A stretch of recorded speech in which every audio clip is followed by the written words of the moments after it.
Você sabe sobre pais controladores? Bom, sou especialista neste campo. Eu queria contar sobre os piores anos da minha vida, os quais passei quase literalmente como uma prisioneira, e minha mãe e meu pai eram, mais ou menos, meus carcereiros. Agora tenho 17 anos, mas toda a história começou quando eu tinha 13 e minha família morava em uma bela casa com uma piscina e um pátio. Eu tinha um videogame novinho em folha e estava totalmente entusiasmada com ele na sala de estar, e a minha mãe estava fazendo algo na cozinha enquanto procurava meu irmão mais novo, o Andrew. Em algum momento, o telefone fixo tocou.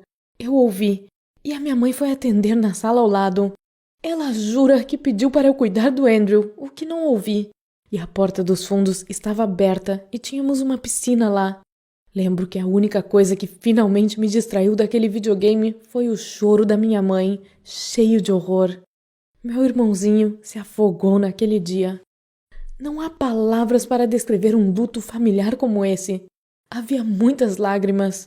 Acho que todo mundo se sentia culpado naquela época, mas ninguém podia mudar nada. A mamãe ficava dizendo que não era minha culpa, com os olhos vermelhos de lágrimas, mas quanto mais ela me falava isso, mais eu me sentia infeliz. Se o telefone não tocasse naquela hora, ou se eu não estivesse jogando aquele videogame estúpido. A propósito, eu nunca mais consegui encostar nele desde então. Não foi por acaso que depois que isso aconteceu, meus pais começaram a me controlar de maneira rigorosa. Eu sei que todo mundo está sob supervisão quando é menor de idade, mas eu estava sujeita ao tipo de supervisão mais rigoroso e às vezes mais extremo. Minha mãe não apenas me levava para a escola, mas me acompanhava para a sala de aula segurando minha mão. Claro, todo mundo ria de mim nas primeiras vezes, até se acostumarem. A propósito, por falar em dar as mãos, a mamãe insistia que eu fosse em todos os lugares com ela, não importava se era no supermercado ou no salão de beleza. E sempre que não estávamos no carro, ela segurava minha mão. Eu não tinha permissão para encontrar meus amigos em lugar algum fora de casa. A minha mãe insistia em me acompanhar tanto ao shopping quanto ao cinema, dependendo de onde iríamos nos encontrar, e ela estava constantemente por perto. Ou ela me dava uma alternativa, como convidar meus amigos para minha casa, para que ela pudesse nos supervisionar. Nada daquilo era divertido. Em algum momento, parei de ser convidada para sair com os meus amigos. O que eu posso dizer? Eu não podia culpá-los por terem me abandonado. Quem gosta de sair com a mãe de outra pessoa, especialmente com uma maníaca por controle como a minha? E aquilo definitivamente me deixou chateada. Por exemplo, nas mídias sociais eu via fotos dos meus amigos se divertindo no parque de diversões, mas ao mesmo tempo eu também não podia culpar minha mãe, porque ela aparentemente estava com medo de que algo acontecesse comigo. Depois que ela perdeu um de seus filhos, não suportaria perder o outro. Assim, a única coisa que me restava era esperar até que o luto diminuísse e torcer para que a minha mãe me desse mais liberdade. Isso meio que aconteceu quase um ano após a tragédia.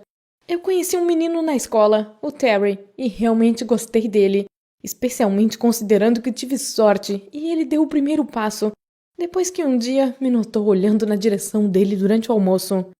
O Terry veio até mim e disse oi. Lembro que naquela época eu pensava que havia sido o começo mais fácil de um relacionamento de todos os tempos e que se ele me convidasse para qualquer lugar, até mesmo para a ópera, que eu odiava, diria sim. Assim, no fim de semana seguinte, iríamos nos encontrar no parque. Ele também era novo em nossa escola e ainda não sabia da minha mãe. É claro que em casa eu tive que contar tudo aos meus pais e literalmente implorar a minha mãe que me deixasse ir sozinha. Ou seja, sem que ela me acompanhasse, porque era para ser um encontro de verdade e definitivamente não se tratava da situação de conhecer os pais ainda. Acho que depois de ter contado um pouco do histórico, você pode pelo menos tentar imaginar quão baixas eram minhas chances na época. Finalmente, meu pai encontrou um meio termo, dizendo que eu poderia ir ao parque naquele dia sob certas condições. A minha mãe deveria me dar uma carona para pelo menos ver como Terry era. Eu deveria enviar uma mensagem para ela a cada meia hora, indicando que estava tudo bem. Precisava voltar para casa às 19 horas, levando em conta que eu deveria me encontrar com o Terry às 17. Ainda era alguma coisa, achei, e fui ao meu quarto antecipando o próximo fim de semana. O encontro foi ótimo. Conversamos muito e descobrimos que tínhamos muitas coisas em comum. Por exemplo, nós dois adorávamos cavalos e até fizemos um passeio curto em um deles naquele parque. Mesmo o fato de eu ter que enviar aquelas mensagens idiotas para minha mãe, dizendo que eu estava bem enquanto me escondia do Terry, não estragou tudo. Tivemos um momento maravilhoso. Depois saímos do parque e partimos em direção à minha casa. Já que ele me prometeu me levar até lá, apostaria que estava planejando me beijar na porta. Mas de repente, notei o carro do meu pai do outro lado da rua. Tentei fingir que estava tudo bem e não falei nada ao Terry. Mas durante todo o tempo em que estávamos andando, o veículo se movia lenta e silenciosamente em algum lugar próximo. Quando chegamos ao nosso destino, o carro parou de fingir ser invisível e meu pai simplesmente apareceu como se nada tivesse acontecido. Claro, isso acabou com a possibilidade de qualquer beijo. E a mesma situação se repetiu uma semana depois, quando Terry me levou ao cinema. Na hora em que eu quis ir ao banheiro, notei meus pais sentados a algumas fileiras de distância, fingindo que não me viam. Eu estava com tanta raiva deles, especialmente porque eles me fizeram uma promessa. Mas sabe qual foi a desculpa que me deram? Meu pai disse que da primeira vez nos viu de maneira acidental e simplesmente decidiu não interromper. E então eles decidiram assistir ao mesmo filme e não havia nada de suspeito naquilo. O que eles pensavam que eu era? Um bebê? E a propósito, aquela foi a primeira vez que me rebelei. Finalmente falei sobre os problemas de controle e até sugeri que fossem a um psiquiatra. A última parte foi rude, eu sei, e fui severamente punida. Eles me disseram para subir e ficar no meu quarto sem jantar. De qualquer forma, eu ainda estava furiosa e irritada demais para comer. Naquela noite, não consegui dormir. Nossa, eu estava tão brava com meus pais. Eles não conseguiam ver que estava arruinando a minha vida? Então, eu decidi que iria fugir. Bom, não é que eu quisesse ser emancipada ou algo assim. Eu só queria passar algum tempo fora de casa e mostrar a eles de manhã que nada de ruim tinha acontecido comigo. Fugi pela janela e machuquei tanto o cotovelo que as lágrimas vieram aos meus olhos, mas não desisti do meu plano. Assim que cheguei do lado de fora, percebi que tinha deixado meu telefone no quarto. Decidi ir à casa do Terry, já que não tinha mais amigos próximos, sabe? De qualquer forma, a casa dele não era muito longe da minha e resolvi arriscar. E em 30 minutos eu estava lá, parada, embaixo da janela, e julgando, pelo fato de que as luzes ainda estavam acesas, que ele não estava dormindo. Peguei várias pedrinhas da entrada da garagem e comecei a jogá-las na janela dele. Vi isso algumas vezes nos filmes e finalmente tive a chance de tentar fazer isso sozinha. Foi realmente emocionante. Enquanto Terry descia para me encontrar, totalmente surpreso e feliz, finalmente senti algum tipo de liberdade. Pensei que nada poderia ser mais romântico e que eu era muito inteligente em fazer o que fiz, até que ouvimos um carro se aproximando da casa do Terry às pressas. Sim, eram os meus pais. Sabe, eles sempre exigiam endereços e números de contato de qualquer pessoa com quem eu socializasse. Eu estava preocupada que os dois pudessem surtar. Então corri para o lado deles, seguida pelo Terry, mas não adiantou. Eles começaram a gritar, berrar e bater na porta da frente do Terry para que os pais dele soubessem de tudo. Deus, até tornaram o Terry culpado pela minha grande fuga e ameaçaram processar a pobre família. Nem preciso dizer que eu não tinha mais namorado, né? Desde então, minha prisão domiciliar se transformou em uma verdadeira tortura. Embora eu sempre tenha pensado que não poderia piorar.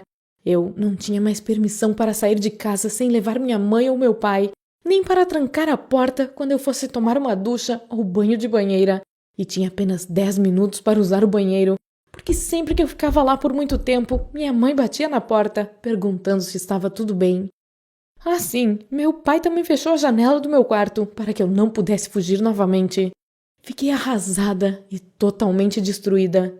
Lembro que não queria nada na época que não fosse ser outra pessoa ou ter outros pais, e mal podia esperar até completar 18 anos, ir para a faculdade e deixar a maldita prisão que meus pais chamavam de lar.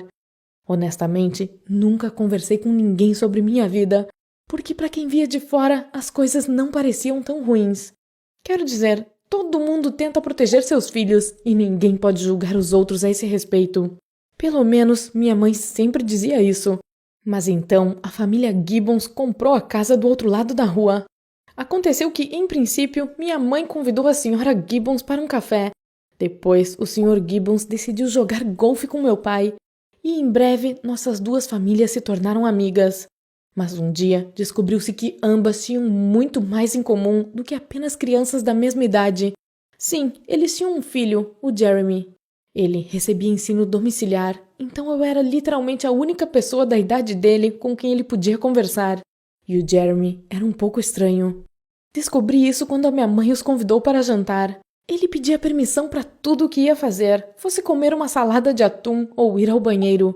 E sua mãe sempre lhe dizia o que fazer, como não se esqueça de lavar as mãos, ou seja gentil e diga olá, e outras coisas. Sim, os pais dele também eram obcecados por controle. Embora eu deva dizer que, fora esse padrão estranho, eram totalmente normais e até engraçados. É claro que, depois de ver o comportamento estranho dos nossos vizinhos, meus pais decidiram comentar sobre isso enquanto limpavam a mesa. Aproveitei o momento e, como que por acaso, falei que eles não eram tão diferentes de nós.